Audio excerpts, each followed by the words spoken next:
Welcome everybody to our wonderful program. I'm your host, Jacob K, and yes, I have suffered through all 2.5 hours of the Comey hearing to bring you, the viewers, this review. 2.5 hours because those last 10 minutes of John McCain babbling incoherently don't really count.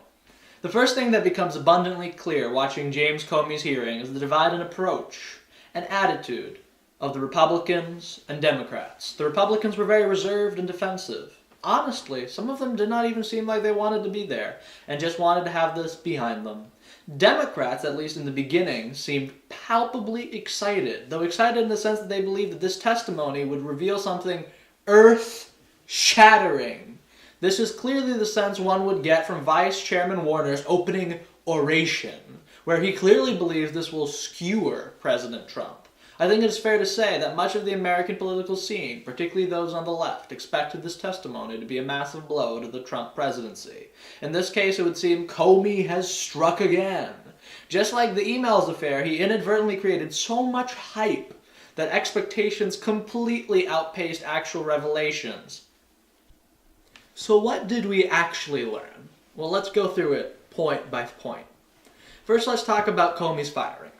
Comey apparently did not expect to be fired, and even recounts how President Trump praised his work on several occasions in personal conversation. He also vehemently disagrees with the president's statements that the FBI was in disarray due to his leadership.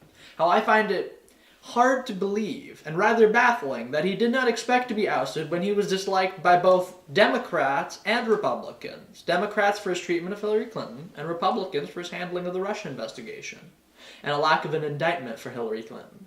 Dislike of James Comey seems like the only thing Republicans and Democrats have agreed on in years. He also said there was nothing wrong with his handling of the Clinton affair, which was the original justification for his firing. And Comey's reasoning will be addressed later. Comey was so confident in his work that he was not considering resignation and clearly was not so troubled by events occurring within the administration that he desired to resign. If he didn't think there was enough problems with what was going on to resign, why is he bringing this all forward now? Well, Comey believes he was fired because of his handling of the Russia investigation, which is actually supported by what the president has said. However, he is not exactly sure what he did wrong. Comey is, however, absolutely confident that the independent counsel who was just appointed can handle the Russia investigation. Now let's get into the supposedly damning stuff on Russia collusion.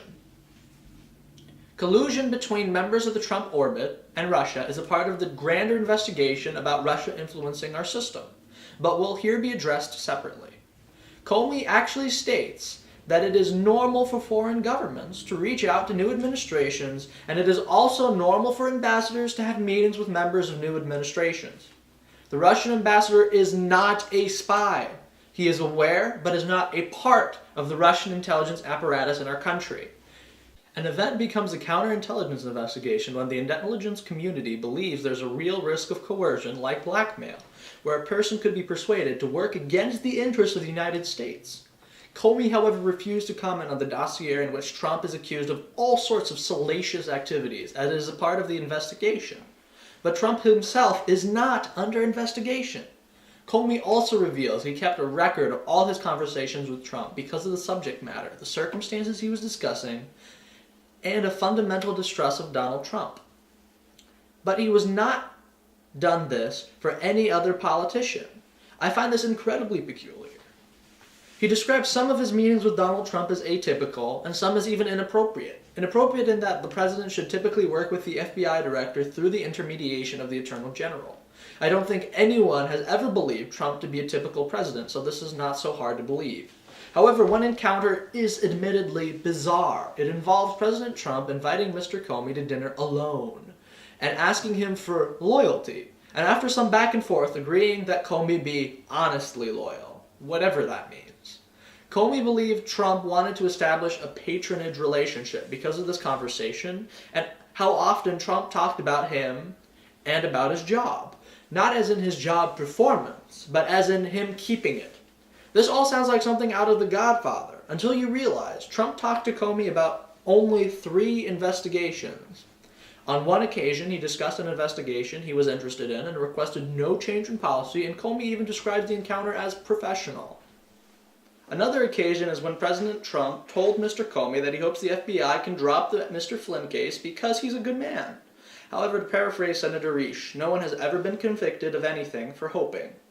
What is peculiar is in order to have this conversation, Trump cleared the room, which was not only highly atypical, but widely considered inappropriate. The final occasion is when the president referenced the Russia investigation as a cloud, to be lifted from his administration. And Mr. Comey believes, based on the context, that he meant that the investigation was absorbing political oxygen, and would like his lack of involvement to be revealed, so he could just move on. Comey had not only informed the senators that Donald Trump was not under investigation, but also that the New York Times article, which claimed extensive collusion based on a supposed source in the intelligence community, was totally incorrect. He, however, could not tell any of this to the American people because he feared the slippery slope of revealing everyone who was actually under investigation by omission, and the need to later correct his statements if anything changed.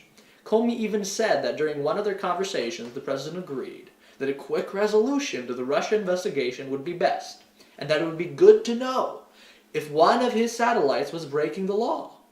Comey consulted with top officials at the FBI whether he should inform anyone else of his conversations with the president, and decided not to, because it was expected for the Attorney General to recuse himself, and the Senate had not yet chosen a special counsel.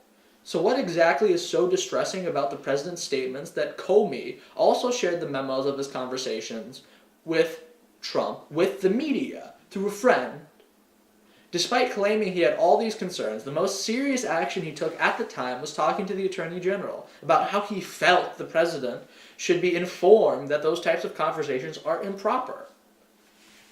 Moving on to the greater topic of the Russia investigation, Comey would not go so far as to say that his job was contingent on the result of the investigation, and he believes the investigation is unaffected by his firing, and also believes that if the Flynn case was closed, it would have little effect on the Russia case. Comey is absolutely certain, based on the information he had at the FBI, that Russia was involved in a massive series of cyber attacks to influence the election, and Comey believes this is to be part of a larger long-term strategy. Comey says that Trump was uninterested with the investigation after the first briefing. Russians allegedly targeted multiple government agencies, charities, political organizations such as the DNC and the DCCC. Altogether, the organizations targeted numbered in the hundreds. However, the FBI did not have direct access to the hacked equipment, but rather received it through a third party. The main reason Mr. Comey decided against using the normal channels and instead went straight to Congress with the Clinton investigation results is because Loretta Lynch, the Attorney General at the time, gave him a directive to refer to it as a matter rather than an investigation. It was an investigation, and Mr. Comey noted that referring to it as a matter would simply line up better with the campaign rhetoric. He also noted an on-tarmac meeting between the Attorney General and Bill Clinton, which in and of itself would be suspicious, but with the addition of the prior point made by Comey, it made it appear that Loretta Lynch had a conflict of interest, and so Comey wanted to guarantee the investigation was viewed as independent.